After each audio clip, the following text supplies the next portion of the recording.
안녕하세요. 한류의 신과 해외 반영을 소개하는 한류클래스TV입니다. 오늘은 매주 수요일 올라오는 넷플릭스 주간 순위를 분석해드리고 넷플릭스 역대 비영어 순위가 뷰 순위가 아닌 총 시청 시간으로 순위를 정할 때 어떤 변화가 있는지 살펴보겠습니다. 매주 수요일은 드라마 영화의 총 시청 시간을 그 드라마 영화의 총 런닝타임으로 나눈 뷰라는 개념의 순위가 올라오는 날입니다.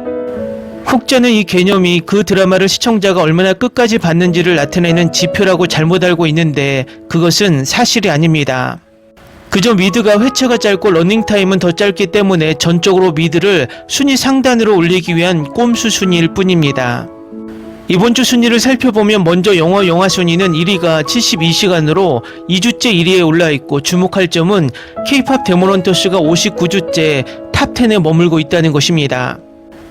이번 주 비영화 영화 부문에서는 브라질 영화로 실사를 바탕으로 제작된 엘리제의 그림자가 2주째 1위에 올라있고 지난주 금요일 올라온 K영화 와일드싱이 9위에 첫 진입했습니다.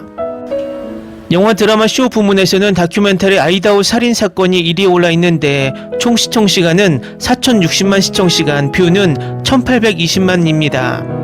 비영어 드라마 쇼 부문에서 1위는 프랑스 드라마 엘리트 포스가 지난주에 이어서 1위에 올라있고 총 시청시간은 3420만 시청시간, 뷰는 690만 뷰입니다.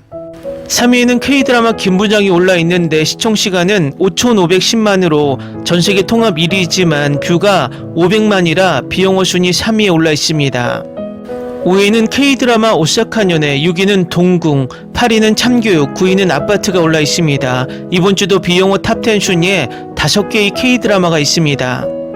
총 시청시간만으로 순위를 정하면 영어 비영어 통합 1위는 김부장이라 우리가 가시적으로 보는 순위가 매우 괴리감이 느껴집니다.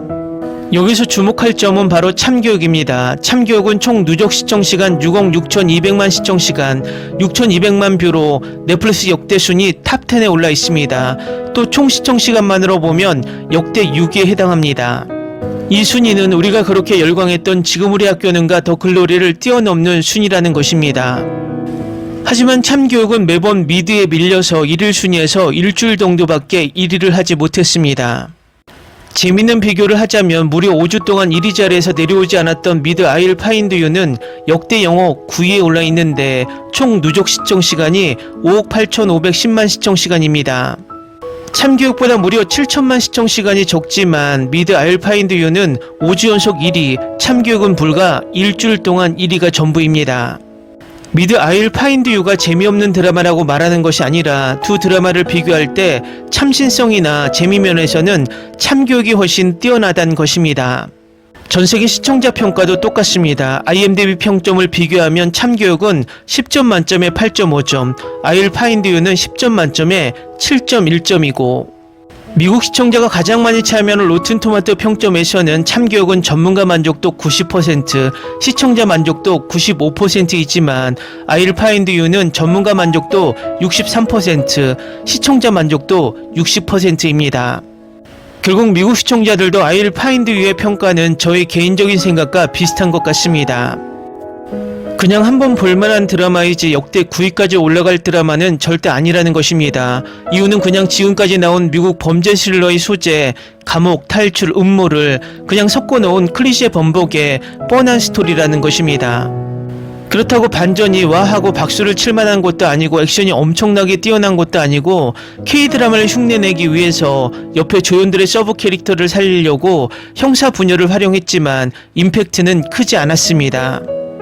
그냥 흔한 미드 그 이상 그 이하도 아닌 드라마가 제 개인적인 평가였지만 넷플릭스가 너무 과도하게 미드 1위 밀기로 이 드라마를 역대 영어 9위까지 올려놓는 짓을 했습니다. 오징어 게임 시즌1의 시청시간으로 1위에 오를 때 전세계 비영어 드라마 역대 순위는 오징어 게임, 지금 우리 학교는, 더 글로리, 이상한 변호사 우영우 총 4개의 작품이 비영어 역대 순위에 올라 있었지만 뷰 순위로 바뀌기 전 참교육의 역대 순위에 진입하기 전까지는 오징어 게임 시즌 1, 2, 3만이 탑10 순위에 올라 있었습니다. 결과적으로 다시 4작품이 순위에 올라 있지만 실질적으로는 2개의 작품이 역대 순위에 있는 것과 마찬가지입니다. 기존 순위 방식대로 순위를 정한다면 지금 이 역대 비영어 순위에는 총 8개의 한국 작품이 순위에 올라 있어야 정상입니다. 1위에서 3위까지는 오징어 게임, 4위에 종이의 집 파트 5, 5위에 종이의 집 파트 4, 6위에 눈물의 여왕, 7위에 지금 우리 학교는, 8위에 이상한 변호사 우영우, 9위에 참교육, 10위에 더 글로리입니다. 이번 그래미가 아시안상을 만들어 K-팝을 아시아라는 울타리에 가둬두려고 했다면 넷플릭스의 뷰 순위는 K-드라마를 전세계 1위 자리에 오르지 못하게 하는 하나의 꼼수 방지책입니다. AI에게 이렇게 질문을 해봤습니다. 넷플릭스 뷰 순위가 미국 드라마, 한국 드라마 어떤 드라마의 순위에 더 유리하지? 그 대답은 이렇습니다. 넷플릭스의 주간 글로벌 탑10 순위 산정 기준인 뷰 순위 방식은 구조적으로 한국 드라마보다 미국 드라마에 더 유리하게 작용합니다. 한국 드라마 분리 대다수 K-드라마는 한 시즌이며 회당 러닝타임도 60에서 70분에 12부작에서 16부작 총 러닝타임이 15에서 20시간에 육박합니다. 분모가 너무 크기 때문에 엄청나게 많은 사람이 끝까지 보지 않는 한 높은 뷰수를 기록하기 어렵습니다. 미국 드라마율이 넷플릭스 오리지널 미드는 대개 한 시즌이 회당 시간 40에서 50분, 8부작에서 10부작, 총 러닝타임이 6에서 8시간 정도로 짧습니다. 분모가 작기 때문에 시청자들이 앞부분 몇 회만 가볍게 찍어 먹듯 시청하더라도 누적 시청시간 대비 계산되는 뷰수가 훨씬 뻥튀기 되어 순위에 높게 올라갑니다. 한국 드라마 TVN, JTBC 등 국내 방송사와 협업하여 주 2회씩 순차 공개되는 K-드라마의 경우 러닝타임은 매주 늘어나는데 전체 에피소드가 다 열리지 않아 초반 주간 차트에서 뷰수를 확보하는데 매우 불리합니다. 미국 드라마는 시즌 전체 분량이 한 번에 전 회차가 공개되는 경우가 많아 공개 첫 주부터 글로벌 팬덤이 화력을 집중해 높은 뷰수를 만들어내기 쉽습니다. 제가 이런 불합리한 부분을 3년 전부터 지속적으로 제기하지만 일부 시청자들은 이런 대답을 합니다. 순위가 뭐가 중요해? 그냥 뷰 순위가 더 공정한 것 같은데 우리나라 드라마가 인기가 떨어져서 순위가 떨어지는 것 뿐이야. AI는 이렇게 답합니다. 한국 드라마가 미국 드라마를 뷰 순위에서 이기려면 기본적으로 3배는 더 시청 시간을 늘려야 한다. 순위가 왜 중요할까요? 순위는 엄청나게 중요합니다. K-드라마가 전 세계적으로 평가받는 이유는 그동안 넷플릭스에서 보여준 순위 성적이 엄청나게 큰 몫을 차지했다는 것은 누구도 부인하지 못하는 사실이고 이 순위 때문에 K-드라마를 처음 접한 해외 시청자들도 K-드라마를 보게 만드는 유입수단으로 사용되었고 미드보다 재밌는 컨텐츠도 존재한다는 사실을 알리게 된 계기도 되었습니다. BTS도 전세계 최고의 가수로 우뚝 섰던 이유 또한 빌보드 순위를 계속 씹어먹을 정도로 1위를 많이 했다는 객관적인 지표가 있기 때문입니다. 지금은 BTS의 이 성과가 당연시되어서 순위나 상이 필요 없는 그룹이 되었지만 초반 빌보드 순위는 중요한 이정표가 되었습니다. 넷플릭스 순위도 마찬가지입니다. K-드라마가 계속 순위에서 미드에 밀리면 K-드라마는 퀄리티가 떨어졌다는 소리가 나오고 전세계 시청자들은 미드보다 재미없는 드라마로 가스라이팅 된다는 것입니다. 그리고 국내 일부 시청자들도 K-드라마 순위만 보고 벌써 퀄리티가 떨어졌다고 이런저런 소리가 나오며 스스로 우리 드라마를 폄하하는 여론이 나오기 시작합니다. 기존 순위였다면 드라마 참교육은 지금의 이슈보다 100배는 더 떠들썩하게 전세계 역대 10위에 올랐다는 뉴스가 국내 뉴스로 난리가 났을 것입니다. 그렇지만 국내나 해외 언론에서도 이 이슈를 크게 다루는 언론이 적다는 것입니다. 그것은 그동안 참교육보다 시청시간이 7천만 시간이 적은 미드 I Will Find You가 모든 이슈를 빨아들였기 때문입니다. 이것은 전세계 시청자들을 넷플릭스가 꼼수 순위로 미드가 전세계 최고다라고 가스라이팅을 하고 있고 그 가스라이팅이 먹히고 있다는 방증인 것입니다. 결국 BTS가 그래미를 보이콧한 이유가 그래미의 불공정함 때문인데 넷플릭스의 순위 꼼수 또한 그 못지않는 불공정함이라는 것을 계속 열어놔야 할 필요가 있다는 것입니다. 그리고 가장 큰 대안은 우리 OTT들이 국내에서 머물지 말고 우리 컨텐츠를 가지고 글로벌 OTT로 성장해야 미국 OTT와 경쟁을 하면서 이런 불공정을 넷플릭스 스스로 내려놓게 만들게 해야 한다는 것입니다. 가장 중요한 것은 제주는 K-드라마가 부리고 돈은 넷플릭스가 벌어가는 구조를 이제는 우리가 우리의 IP를 가지고 전 세계에서 정당한 수익을 얻는 구조로 바꿔 나아가야 우리의 미래 산업을 키울 수 있다는 것입니다. 그래서 이 주제가 지겨워도 저는 계속 이 사실을 알리기 위해서 같은 주제를 계속 반복할 수밖에 없습니다. 본 영상은 서구 중심의 서사에 지친 글로벌 시청자들이 왜 K-드라마에 열광하는지 외신의 시각을 인용해서 심층 분석합니다. 오늘 분석은 세 가지 방향성으로 정리하는데 첫 번째는 전세계 드라마판의 지각 변동입니다. 할리우드가 매너리즘과 과도한 자극성에 빠진 사이 K-드라마가 보편적 정서와 탄탄한 서사로 글로벌 안방극장을 장악했습니다. 두 번째는 K-드라마의 핵심 4대 경쟁력입니다. 감정적 유대감, 예측 불가능한 장르 하이브리드, 날카로운 현실 반영, 합리적인 제작비 대비 높은 비주얼 퀄리티입니다. 세 번째는 패러다임 전환입니다. 미국 드라마를 한국이 리메이크하던 과거와 달리 이제 할리우드가 한국 웹툰과 드라마 IP를 확보하기 위해 판권 전쟁을 벌이는 뉴 노멀 시대로 진입했습니다. 할리우드 제국의 균열과 할리우드의 부상, 오랫동안 글로벌 문화 영토의 절대 군주로 군림해온 미국 드라마의 초롱성에 균열이 가고 있습니다. 수십 년간 전세계 시청자들의 안방극장을 독점하며 문화적 스탠다드를 규정했던 할리우드식 서사가 매너리즘과 자극성의 늪에 빠진 사이 대한민국 서울발 컨텐츠가 그 자리를 급격히 대체하고 있습니다.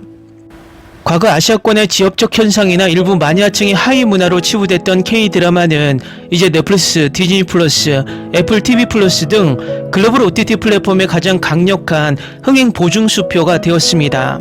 외신들은 이 현상을 단순한 유행이 아닌 글로벌 미디어 권력 지형의 근본적인 패러다임 전환으로 분석하고 있습니다.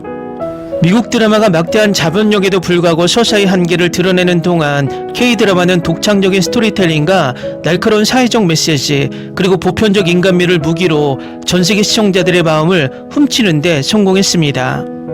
이것은 구체적인 데이터로 보면 그 격변을 바로 알 수 있습니다. 글로벌 시청 데이터는 K-드라마가 미드를 양적 질적으로 모두 압도하기 시작했음을 명백히 보여줍니다.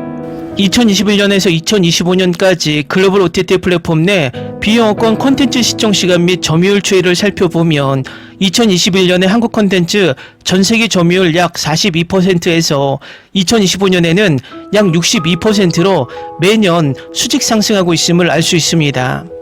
특히 넷플릭스가 공식 발표하는 글로벌 탑10 주간 차트에서 비영어권 TV 부문은 사실상 K-드라마 차트라고 불릴 정도로 한국 작품들이 상위권을 독식하고 있습니다. 북미, 유럽, 남미, 중동 등 문화적 배경이 완전히 다른 지역에서도 한국 드라마가 동시다발적으로 1위를 차지하는 현상은 이제 일상이 되었습니다. 미국 시장조사기관 파롯 애널리스틱의 글로벌 수요지수 분석에 따르면 최근 3년간 미국 내에서 한국 드라마에 대한 수요는 무려 120% 이상 폭증했으며 이는 같은 기간 미국 자체 제작 드라마의 수요 성장률을 압도적인 수치로 제친 결과입니다. 글로벌 메가히트작에 대한 외신의 구체적 평가 사례를 보면 K-드라마의 위상을 완전히 바꾼 기념비적인 작품들에 대해 외신들은 극찬을 아끼지 않았습니다.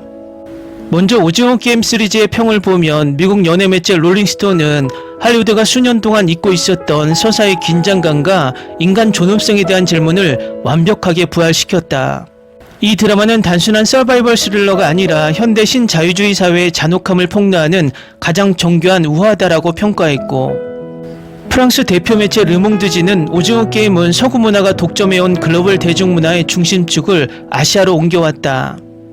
전 세계가 한국의 전통놀이에 열광하고 한국어 대사를 따라하는 현상은 문화 권력의 대이동을 상징한다라고 평가합니다. 더 글로리를 평가하는 미국 연예 매체 버라이어티는 단순한 학교 폭력 복수극을 넘어 계급 불평등과 시스템의 부패를 날카롭게 해부했다. 송혜교의 압도적인 연기와 김은숙 작가의 치밀한 대본은 서구의 전형적인 액션 복수극이 주지 못하는 카타르시스를 선사한다고 평합니다.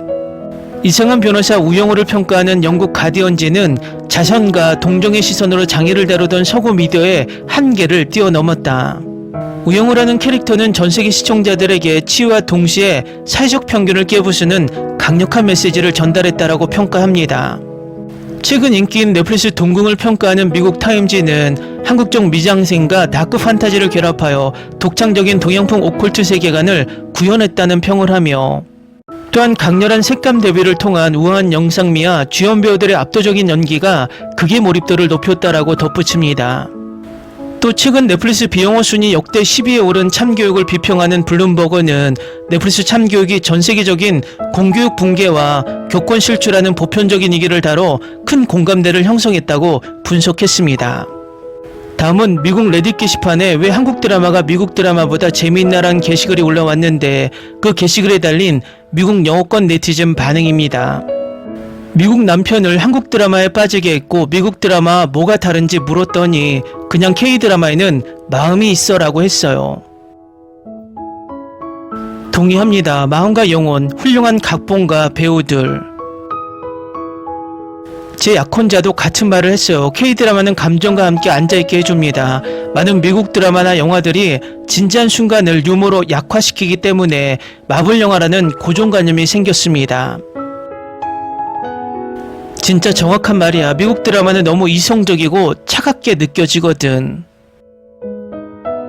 맞아, 한국 드라마는 정이 있으면서도 보수적이야. 딱 2010년 이전에 미국 드라마처럼 말이지. 예전엔 나도 대중적인 미국 드라마를 많이 봤었는데 요즘 스트리밍으로 나오는 미드들은 사랑을 그냥 원나잇 스탠드나 성관계 정도로만 가볍게 다루는 것 같아. 결정적인 차이는 한국 드라마의 진정한 공동체 의식, 깊은 우정, 그리고 관계가 차근차근 발전해 나가는 모습이 더 잘 담겨 있다는 점이야. 한국 드라마는 사람 감질나게 만드는 걸 되게 잘해. 그게 감정을 자극하는데 진짜 강력해서 결말을 볼 때까지 계속 빠져들게 만들거든. 진짜 완벽한 표현이다. 대부분의 한국 드라마는 사람 안달나게 만드는 것과 속 시원하게 해주는 것 사이의 균형을 기가 막히게 잘 맞춰. 문제는 우리가 너무 K드라마에 과몰입하게 된다는 거야. 그러다 보니 일부 극성 팬들이 배우들의 실제 연애 생활까지 통제하려 드는 선을 넘는 짓을 하잖아. 가끔은 한국 드라마가 사람들의 감정의 판도라 상자를 열어버린 게 아닌가 싶어. 미국 드라마나 영화의 로맨스는 이제 끝났어. 멀쩡하고 좋은 로맨스 스토리를 굳이 꼬아놓고는 맨날 헤어졌다 만났다 하고 파트너를 커피 갈아치우듯 바꾸고 또 비혼이나 싱글 라이프를 미화하면서 드라마 전체에서 로맨스라는 감정을 아주 싹 다 쥐어짜내서 없애버리잖아. 미드는 벌써 몇십 년째 이런 식이야. 나한테는 한국 드라마가 대부분의 경우 기승전결이 확실한 하나의 완전한 이야기인데다 딱 한 시즌으로 깔끔하게 끝난다는 게 큰 매력이야. 내가 본 한두 대부분은 보통 16부작에서 21부작 사이였고 가끔 12부작이나 50부작 이상짜리가 섞여 있는 정도였거든. 댓글 반응 잘 보셨나요? 이 댓글 반응을 보면 두 가지 관점을 볼 수 있습니다. 첫째, 불과 10년 전만 해도 미드와 K드라마를 비교하는 사람들이 없었다는 것입니다. 두 번째는 많은 미국 영어권 시청자들이 K드라마를 좋아하는 이유 중 하나는 미국 드라마의 질적 저하를 이미 느끼고 있다는 것입니다. 그래서 최근 조사에서 3년간 K드라마 수요 증가율은 120%가 늘었지만 미드의 수요 증가율은 18%에 불과했다는 것입니다.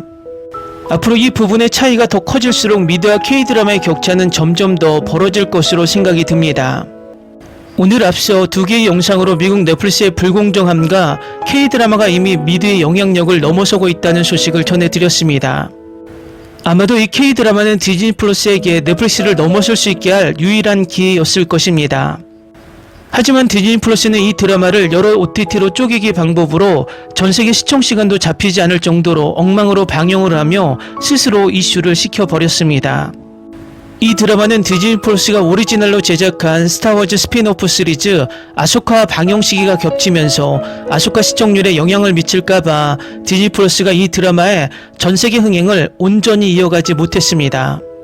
디즈니 플러스의 가장 큰 단점은 자신들이 가지고 있는 IP가 너무 많기 때문에 미국 콘텐츠가 너무 소중해서 K드라마의 전세계 이슈를 타지 못한다는 것입니다. 디즈니 플러스 이 K드라마 시리즈가 공개되었을 때 미국 주요 언론들은 할리우드의 기존 히어로물 및 미국 드라마의 고질적인 한계를 뛰어넘었다며 극찬을 쏟아냈습니다. 미국의 롤링스톤즈는 현재 TV에서 방영 중인 최고의 슈퍼히어로 시리즈라고 극찬하며 미국의 수많은 엄청난 제작비의 슈퍼히어로 드라마들이 방영 중임에도 이런 극찬의 기사를 올렸습니다. 또 롤링스톤은 과거 미국에서 큰 인기를 끌었던 초능력 미드 히어로즈나 넷플릭스의 스파이더맨, 데어데블 등 기존 할리우드식 히어로물과 무빙을 정조준하며 비교했습니다. 매체는 기존 할리우드 콘텐츠가 초능력 그 자체와 세상의 종말을 막는 거대한 스케일에만 집착했다면, 무빙은 가족의 인간적인 유대감을 중심에 두었다고 평하며 초능력을 가진 자녀를 지키려는 부모의 서사와 10대들의 성장 로맨스를 정교하게 엮어내어 할리우드가 잃어버린 감정적 깊이와 진정성을 보여주었다고 극찬했습니다. 또 미국 연예 매체 버라이어티는 피로감을 주는 할리우드 히어로물의 완벽한 해독제라 극찬하며 마블이나 DC 등 지금 미국 할리우드 슈퍼히어로물들이 빠진 매너리즘과 피로감을 언급했습니다. 무빙은 화려한 CG 효과에만 의존하는 미국 드라마들과 달리 캐릭터 하나하나의 과거 서사를 단단하게 구축했다는 점을 짚었습니다. 버라이어티는 언어의 장벽을 넘어 전세계 시청자를 사로잡은 이 작품이 현재 전세계에서 가장 뛰어난 활약을 보여주는 액션 히어로 시리즈 중 하나라고 찬사를 보냈습니다. 미국 영화 드라마 전문 리뷰 매체 할리우드 리포터는 자극적인 전개나 소모적인 캐릭터 위주로 흘러가는 일부 미국 스트리밍 드라마들의 내러티브 방식을 지적했습니다. 무빙은 부모 세대와 자녀 세대의 이야기를 유기적으로 연결하며 20부작이라는 긴 호흡을 완벽하게 통제했다고 분석했습니다. 탄탄한 원작 웹툰의 서사를 바탕으로 할리우드 대작 못지않는 시각효과와 한국 특유의 섬세한 감정선이 결합되어 전세계 관객들에게 비범한 스토리텔링이 무엇인지 증명했다고 평가했습니다. 결과적으로 미국 언론들은 입을 모아 미국인들에게 익숙한 슈퍼히어로 장르를 한국적인 정서로 재해석하여 완전히 새로운 차원으로 끌어올린 걸작이 무빙이라며 대서특필했습니다. 다음은 무빙을 할리우드 슈퍼히어로 장르와 비교하는 미국 영어권 시청자 반응입니다. 최근 몇 년 동안 마블 영화와 드라마를 보면서 엄청난 피로감을 느끼고 있었습니다. 하지만 무빙은 화려한 컴퓨터 그래픽보다 캐릭터들의 내면과 감정에 훨씬 더 집중하더군요. 미국의 히어로물은 언제나 세상을 구하는 거대한 스케일의 이야기에만 집착합니다. 반면 무빙은 내 아이를 지키려는 부모의 마음과 평범한 일상을 지키려는 사람들의 이야기가 중심입니다. 초능력을 가졌음에도 가장 인간적인 고뇌를 하는 주인공들의 모습에 눈물이 멈추지 않았습니다. 할리우드 영화 속 악당들은 그저 세상을 파괴하고 싶어하는 평평하고 단순한 캐릭터가 많습니다. 하지만 이 드라마는 빌런들마저 왜 그런 선택을 해야 했는지 과거 서사를 아주 깊이 있게 다뤄줍니다. 그 덕분에 단순한 권선징악을 넘어 모든 등장인물의 싸움에 감정이입을 하며 볼 수 있었습니다. 처음에는 20부작이 너무 길어서 미국 드라마처럼 중간에 지루해지거나 늘어질까봐 걱정했습니다. 하지만 전반부의 풋풋한 하이틴 로맨스부터 후반부의 처절한 액션까지 서사가 계단처럼 완벽하게 쌓입니다.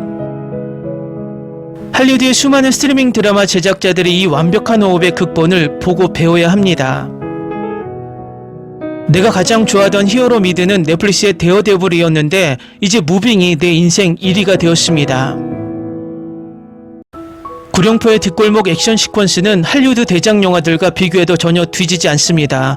잔인하지만 처절하고 그 속에 살아남으려는 인간의 생명력이 꿈틀거리는 역대급 액션이었습니다.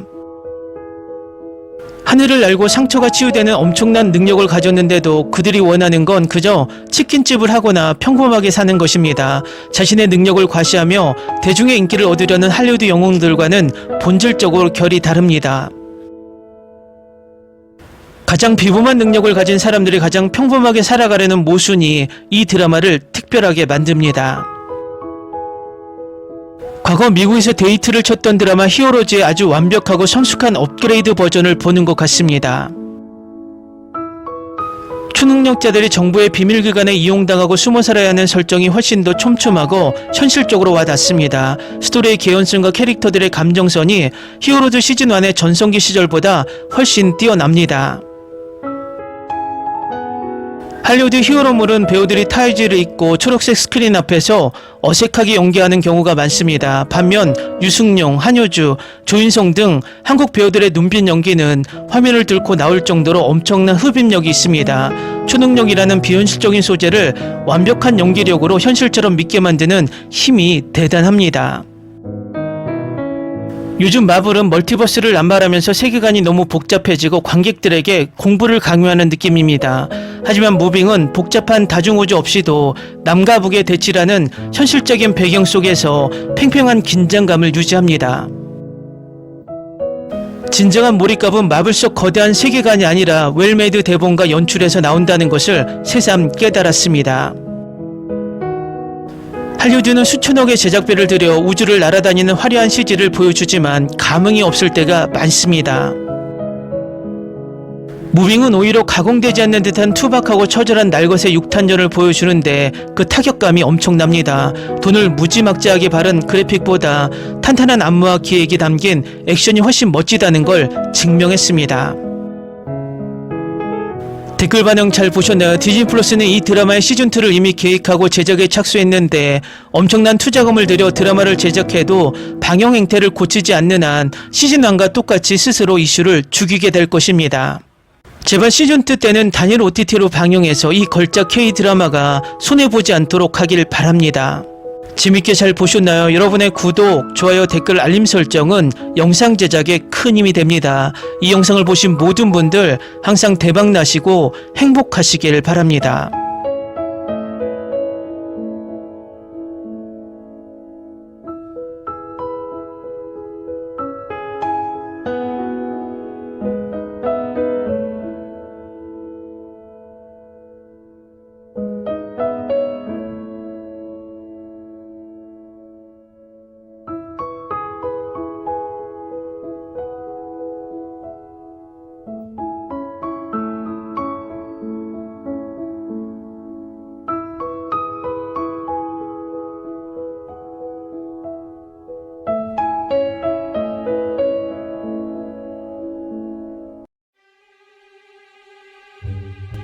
Ni se te ocurra.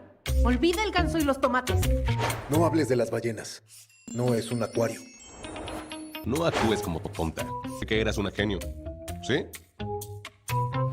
No vayas a presumir, a la gente no le gusta eso. Y no digas cosas sin sentido.